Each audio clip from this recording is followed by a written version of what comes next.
Water fluoridation, they didn't just walk out and say it's good for you. They actually hired Edward Bernays, Sigmund Freud's nephew, to sell Americans on how good it was to have silicon fluoride in the water. Edward Bernays was the one that created how to control the population through media and through advertising. Edward Bernays, also known as the father of spin, pioneered the idea of crowd psychology. In 1928, he wrote a book called Propaganda, in which he wrote, "If we understand the mechanism and motives of the group mind, is it not possible to control and regiment the masses according to our will without their knowing it?" He called it the engineering of consent. Bernays introduced the corporate giants to crowd psychology methods and polished techniques to manipulate society. He convinced the population to buy on impulse things they didn't even need. In his writings, he concluded that individuals were controlled by four basic motivations: self-preservation, aggression, security, and sex. Bernays' belief was that by appealing to any of these four motives, it was possible to manipulate the majority of the population into doing almost anything. You could brainwash them into smoking cigarettes, starting war, electing politicians, you name it. And given the proven effectiveness of these techniques, it was no coincidence that the Aluminum Company of America asked Bernays to head the campaign for the fluoridation of the United States water supply. People like Bernays, were masters of social engineering. His entire thesis, is that you don't talk to the public in a rational, scientific way.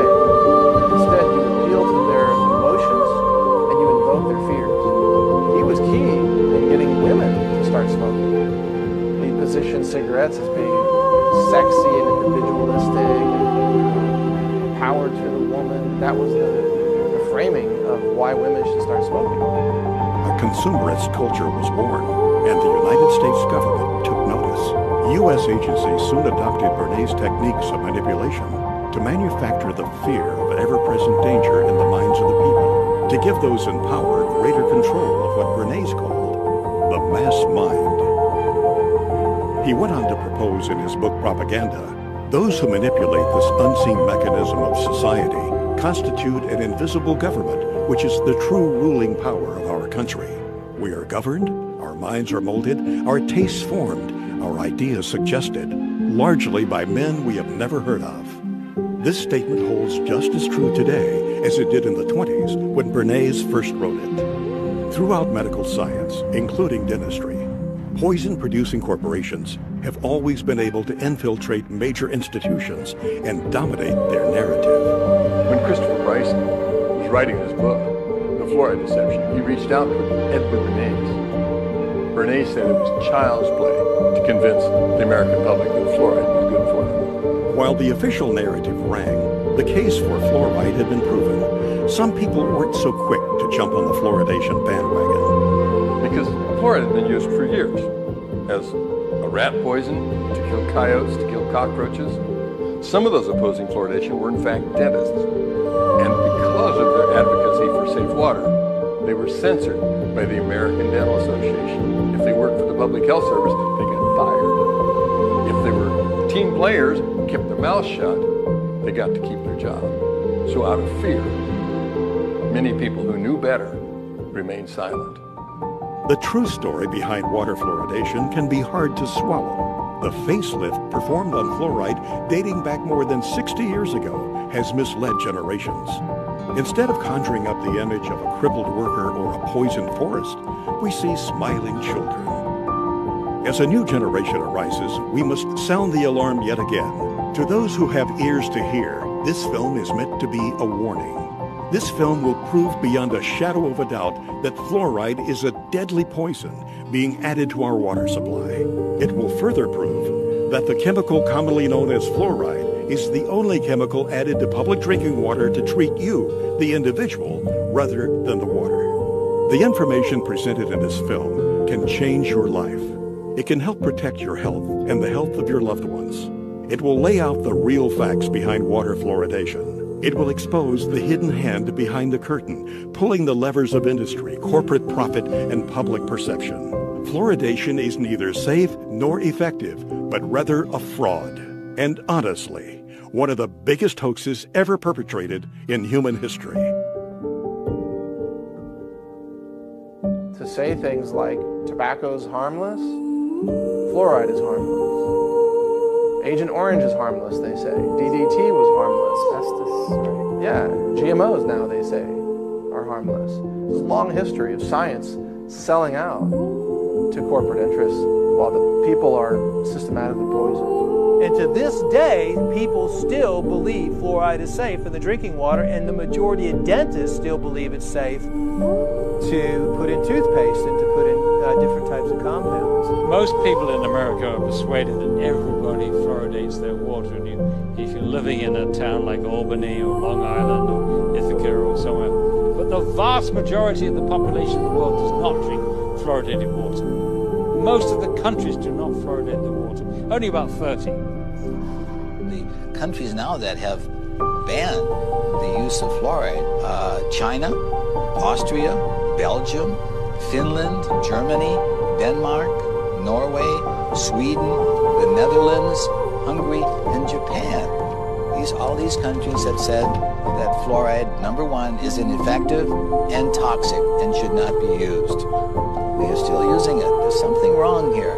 I think it's time that we become aware and do something about it. How come our country that's supposed to be, quote, so smart, uses it? Well, there's something going on here. What does the European Union know that we don't know? Nothing. They know the same thing, that's why, but the difference is they're not getting paid off and we are.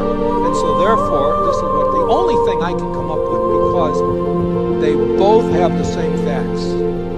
They both have the same facts. Fluoride is toxic. Fluoride is not helping your teeth. If it was really helping your teeth, why do we have all these dental problems? It's not at all. How come you can go to primitive societies around the world that never had even seen fluoride, and they have perfect teeth?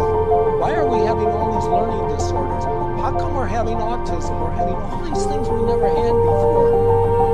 Well, why don't we ask that question and answer it honestly?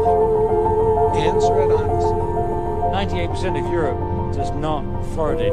Only 8 countries in the world have more than 50% of their population drinking water. America, Australia, New Zealand, Ireland, Israel, Singapore, Malaysia, and Colombia. Only 8. I think Europeans have come to their senses on several issues, not all of them, but on many, GMOs being one of them and fluoride being another. They've rejected these things because they're looking at the evidence. America tends to be way behind the curve on really recognizing reality in the realm of fraudulent hoax science. Our CDC and the liars in Washington, D.C. have only had success in countries that speak English for the vast majority of the disposal of their hazardous waste product. That means that you and I and our children in the United States are the largest consumers of hydrofluosilicic acid. Call it what it is. Hydrofluosilicic acid. What is that? Hydro's water, fluo, fluoride, silicic, sand, and it's missing an electron. It's acidic. It'll kill you. You take your hand, dip it in like that, and you're going to die. Hydrofluosilicic acid does not occur in nature. It's a man-made molecule. And it eats through concrete, glass, stainless steel, fiberglass, plastic. You name it, it'll eat it. So why are we putting that in the water? First tonight, hazmat crews from all across our area responded to a chemical leak this afternoon in Rock Island. The chemical was so strong that it was burning through the concrete there. News 8's Christy Mergenthal has the latest. It was just before 1 o'clock Thursday afternoon when hazmat crews were called to the Rock Island water treatment plant for a chemical spill coming from this tanker truck. The chemical hydrofluorosilicic acid is used to add fluoride to the plant's water. After several hours, crews were able to clean up the leak, allowing operations to return to normal. They had to cordon off the area, obviously, but as far as the treatment of the water and the amount of water being used by the public, there's no effect on that. Now, that acid that did spill out is a chemical that they actually use every single day here at the water treatment plant. It adds fluoride to the water. Reporting live in Rock Island, Christy Mergenthal, WQAD Quad Cities News 8. That's how they transport it. It's extremely aggressive. It'll eat through almost anything, including concrete. What is labeled fluoride is not naturally occurring fluoride like you might find in the ground. It's actually a collection. It can be over 100 different chemicals, including some radioactive chemicals, including many cancer-causing chemicals, including heavy metals, neurologically damaging elements that are called fluoride. And then this is dumped into the water supply, and the cities have doctors and dentists convinced that this is somehow good for your teeth. Fluoride is really a clever way for industry, the mining industry, the chemical processing industries, aluminum smelting and processing industries, to eliminate their toxic industrial waste without having to pay for it to be handled as industrial waste. They just slap a new label on it, fluoride. They sell it to cities, and the cities dump it into the water supply. Basically, is a hazardous waste byproduct of the manufacture of phosphate fertilizer. It's a mining byproduct. They dig up this rock. This rock is no good as is. So you mix it with sulfuric acid, and this produces soluble phosphate, and that's what becomes the fertilizer. It's a byproduct that they can't do anything with. It's a poison, so they sell it and make fluoride out of it. It was a fraud. It was a scam from the get-go.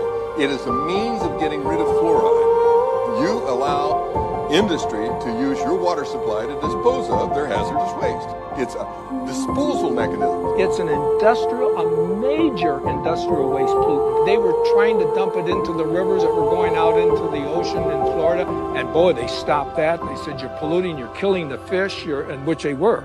For 100 years, they decimated the local vegetation, crippled the cattle, damaged the citrus groves in Florida. It was costing them a fortune to handle this as a very serious industrial waste. And so they're helping Cargill get rid of their hazardous waste problems. Cargill is the largest privately owned corporation in the world. They were also the largest producer of hydrofluorosilicic acid. Cargill at one time had like 90% of the market. When the hurricanes went through Florida, they knocked out the holding pond, so there was a shortage of hydrofluorosilicic acid. And so they reached out to the rest of the world, and now we get it from Mexico and Japan and China, because none of those countries allow fluoride in the water supply. They don't put it in at all. So obviously it's piling up in those countries. I don't think we need to be helping other countries out with their disposal of fluorosilicic acid. Fluoridation is the worst recycling practice in the world. So I support recycling. But to take the hazardous waste from the phosphate fertilizer industry, which cannot be dumped into the sea by international law, and cannot be used locally because it's too concentrated, and to take that product and put it into our public drinking water is sheer lunacy. It's bizarre. I mean, George Orwell, Kafka could have written this play. It's lunacy. There are 250,000 tons dumped annually in the water supply. Does that sound like a big figure to you? If you had 1 ton and were worth over $1 million, you'd be a poor person at the time you got rid of that ton. It's extremely expensive to get rid of.